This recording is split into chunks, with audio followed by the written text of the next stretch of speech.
Begitulah sedikit info wahai sahabat muda yang usianya di bawah 39 tahun yang merasa pujaannya akan selalu sama, memiliki rasa seperti kalian. Jawabannya tidak. Begitu pujaan hati kalian memiliki pendapat yang berbeda dengan marah kalian, langsung kalian memaki pujaan tersebut, jadi antipati. Lah yang aneh siapa? Jangan pernah berharap politikus pujaan hati kita akan selalu memiliki marah yang sama dengan kita. Misalnya, marah saya pada pejabat yang setuju berhutang dengan Cina Tiongkok adalah marahnya saya pribadi. Dengan alasan pribadi, jadi jangan terkaget-kaget kalau saya ditawari kredit tanpa bunga, tanpa cicilan 10 triliun dari pemerintah agar saya diam, tidak buat video edukasi cara cerdas bernegara. Tawaran itu saya terima. Atau nanti FPI dan 212 mendukung pemerintah. Jangan kaget loh ya, kita rakyat ini di bawah sudah sering diobok-obok perasaannya. Persis seperti sapi, tiap hari susunya diperes-peres tapi nggak dikawin-kawin. Coba bayangin. Pada ngerti kan sekarang? Ya wis talah, sekarang biasa aja deh. Ayo bisnis.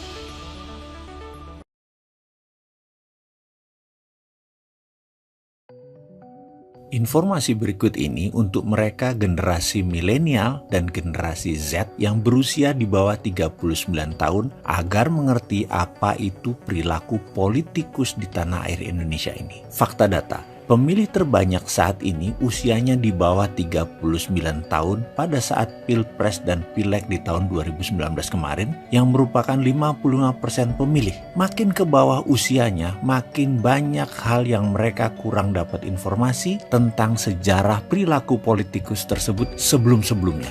Berbeda dengan yang di atas 55 tahun, di mana mereka kenal 6 zaman. Zaman Soeharto, zaman Habibie, zaman Gus Dur, zaman Megawati, zaman SBY, hingga sekarang, zaman Jokowi. Untuk itu ada baiknya kita refresh mengingat sedikit fakta data.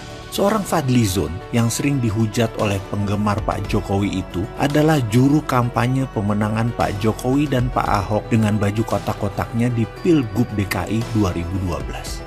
Pak Anies Baswedan yang banyak dimasalahkan urusan banjir baru-baru ini itu tim sukses Jokowi JK plus mantan Menteri Pendidikan Kabinet Kerja. Sebelumnya, Pak Anies juga peserta Capres versi konvensi Partai Demokrat. Anies Baswedan dekat dengan JK dan nempel sama Pak Prabowo serta dekat dengan PKS. Padahal dulu Anies sering dituding Syiah oleh PKS. Di tahun 2012, Ahok itu yang menjadi wakil gubernur adalah Gerindra yang memasangkan dengan Jokowi. Ahok yang kemudian di tahun 2017 oleh 212 diserang plus diserang Gerindra juga. Kesimpulan, di tahun 2012 Ahok itu disayang, 2017 diserang oleh Gerindra. Kita lanjut, kalau SBY bagaimana? SBY itu mantan menterinya Megawati, maju nyapres tahun 2004 bareng Pak JK yang juga menteri Megawati, didukung Pak Surya Paloh. Sekarang Surya Paloh dan JK dekat sekali dengan Ibu Mega. 2004 saling serang, 2014 saling dukung. JK sama Megawati. Ke 08 Prabowo sekarang. Sejarah Pak Prabowo itu dulu adalah calon wapres pasangan Bu Mega ketika Pilpres 2009 berseberangan dengan SBY. Di Pilpres 2009, Pak JK juga nyapres bareng Pak Wiranto melawan Pak SBY dan Pak Budiono yang didukung oleh Abu Rizal Bakri. Lalu kemana Pak Abu Rizal Bakri setelah 2014? Sekarang Abu Rizal Bakri temenan sama Pak Prabowo yang dulu kompetitornya di Pilpres 2009.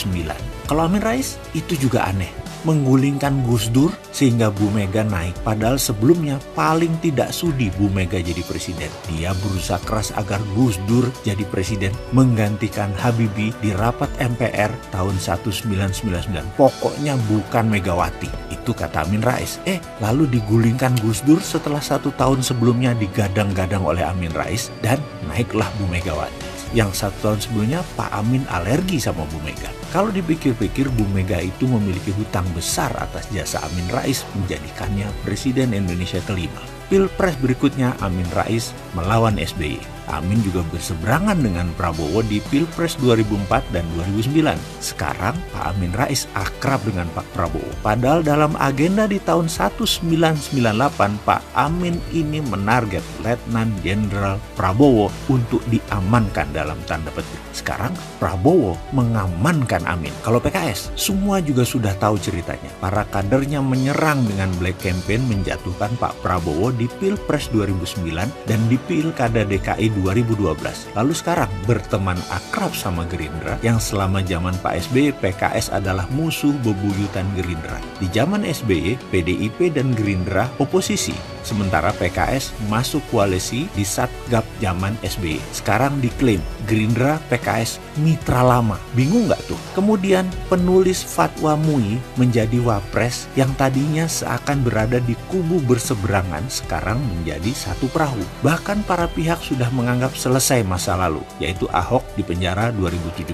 Sekarang sudah saling memaafkan antara Pak Ahok dan Pak Ma'ruf. Dan hal ini seperti biasa saja di dunia politik. Ikut angin, lalu ubah layar dan miring ke yang menang. Hal itu biasa. Tadinya lawan karena kepentingan jadi kawan. Itu biasa. Tadinya saling serang kemudian saling rangkul. Itu biasa. Yang kasihan kan para fans. Para kaum yang saling serang dengan memberi label seperti cebong, kampret. Mereka sering jadi bingung dengan drama apa yang dimainkan para elit dari tahun ke tahun. Para fans jadi emosi, menjadi murka begitu pujaannya tidak punya marah yang sama dengan diri mereka. Para fans masih menggenggam marah, para elit sudah posisi masing-masing dan dapat fulus. Fans Ahoker pernah sebel sama putusan Jokowi ambil Pak Ma'ruf yang fatwanya menjerujikan Ahok. Namun tak lama kemudian logika mencari pembenaran mulai muncul setelah minum menyeruput kopi. Akhirnya menemukan lagi alasan untuk membela pujaannya dan mencari lagi bahan untuk mencela lawannya. Mulailah saling serang lagi. Karena dasarnya memang pemarah, jadi otak memang terus harus cari alasan untuk bisa marah. Di sisi lain, lucu kan? Para fans saling serang dan tetapi para elit bisa salaman dan ketawa ketiwi. Di sini melihatnya begitu ada angin, salah satu menang, mereka ngikut. Yang penting mulai ikut bermain searah angin. Itulah politikus Indonesia. Begitulah sedikit info wahai sahabat muda yang usianya di bawah 39 tahun yang merasa pujaannya akan selalu sama, memiliki rasa seperti kalian. Jawabannya tidak. Begitu pujaan hati kalian memiliki pendapat yang berbeda dengan marah kalian, langsung kalian memaki pujaan tersebut. Jadi antipati. Lah yang aneh siapa? Jangan pernah berharap politikus pujaan hati kita akan selalu memiliki marah yang sama dengan kita. Misalnya, marah saya pada pejabat yang setuju berhutang dengan Cina Tiongkok adalah marahnya saya pribadi. Dengan alasan pribadi, jadi jangan terkaget-kaget kalau saya ditawari kredit tanpa bunga, tanpa cicilan 10 triliun dari pemerintah agar saya diam, tidak buat video edukasi cara cerdas bernegara. Tawaran itu saya terima. Atau nanti FPI dan 212 mendukung pemerintah. Jangan kaget loh ya. Kita rakyat ini di bawah sudah sering diobok-obok perasaannya. Persis seperti sapi tiap hari susunya diperes-peres tapi nggak dikawin-kawin. Coba bayangin. Pada ngerti kan sekarang? Ya wis talah, sekarang biasa aja deh. Ayo bisnis.